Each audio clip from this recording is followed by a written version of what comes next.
A growing divide among Americans. The Israel-Hamas war is thousands of miles away, but continues to cause clashes here in the U.S. NTD's Aryeh Pstar brings us details of several attacks this week. Hate crimes keep making the headlines. Attacks against Jews and Muslims alike are a spillover effect of a conflict on the other side of the planet. On Thursday, a former aide to President Obama was released from custody in New York City. Former National Security Council Chief Stuart Seldowitz allegedly insulted a food truck vendor and his belief. Watch. Did you rape your daughter like Muhammad did?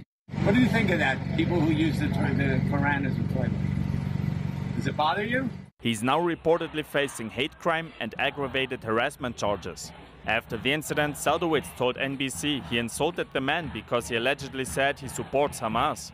You mean you're okay with the raping of women, the killing of children, the taking of hostages, and the killing of 1,200 people in Israel? And he said, yes, it was all for Palestine. Also on Thanksgiving Day, an attack on the home of a prominent Jewish leader in California. In this video, you can see protesters throwing smoke bombs into the yard of Michael Tuchin. He's the president of the American Israel Public Affairs Committee. This video shows red paint poured on the sidewalk in front of his house, apparently representing blood.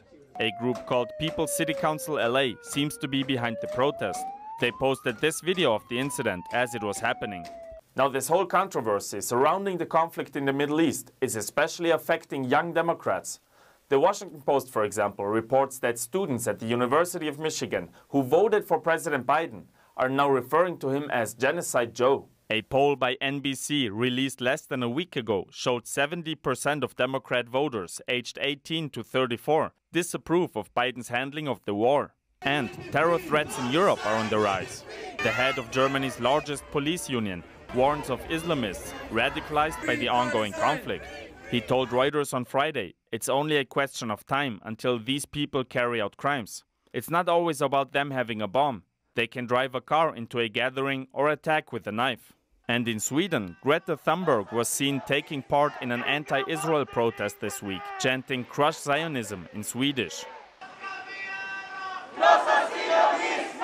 Many of the participants defended Hamas, saying that the terror group's actions against civilians were purely self-defense. Aryeh Pstar, NTD News.